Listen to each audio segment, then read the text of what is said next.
Hello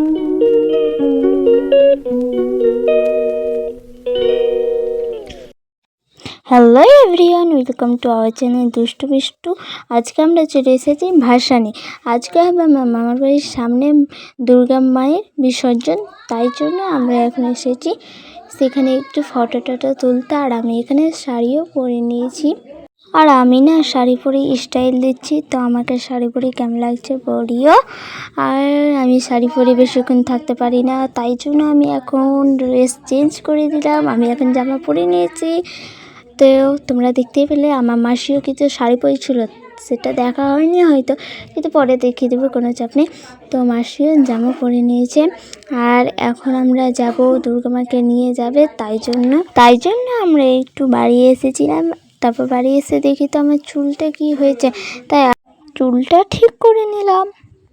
আজকের ব্লগটা কিন্তু খুব ইন্টারেস্টিং হবে, তাই সবাইকে বলছি পুরো ভিডিওটা দেখতে থাকো, কেউ মিস করবে না।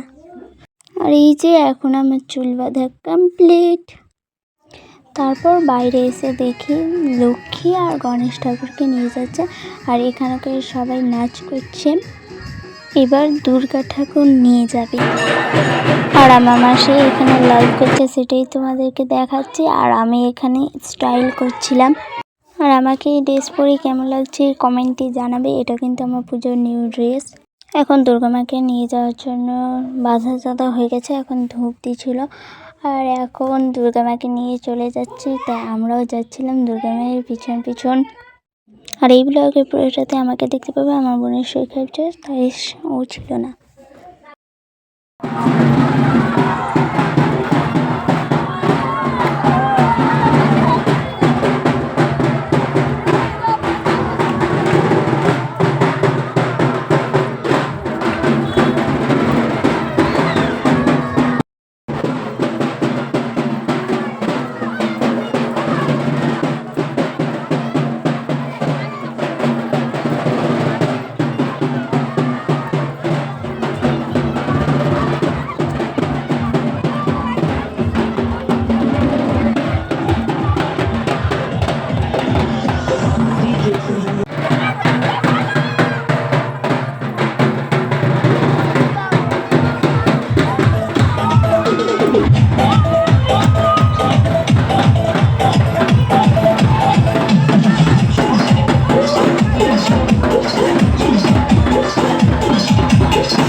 আর রাধিকাকে দেখো কীরকম দুষ্টুমি করছে, দেখছে আমি ভিডিও করছি ওই জন্য আরও বেশি বেশি করে বদমাইশ করছে, কিন্তু ক্যামেরা বাইরে কিন্তু এর চাইতে বেশি শান্ত।